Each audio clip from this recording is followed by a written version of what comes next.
はい、伊達天でございます。おはようございます。めちゃくちゃ寒いですね。本日は2022年、2月の4日金曜日でございます。お時間は朝9時11分といったところです。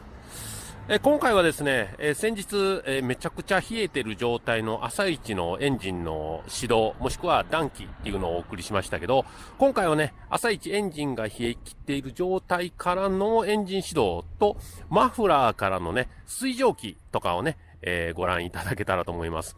何の変哲もない、ただの暖気のマフラーのだけの流し動画になりますけど、よかったら見てください。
はい、いかがだったでしょうか。回転の方もね、800回転に落ち着いたと思います。約5分ぐらいかかりましたけどもね、私はね、何気にね、この冬場のね、マフラーから水蒸気が出てるこのね、絵がね、結構かっこいいなと思って結構気に入ってるんですね。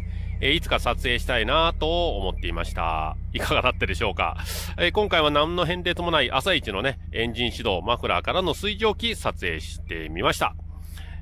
はい、今回はね、以上にしてみたいと思います。ぜひ、チャンネル登録、高評価、いいねボタンもね、よろしくお願いいたします。また次回の動画でお会いいたしましょう。それでは、ありがとうございます。失礼します。寒かった。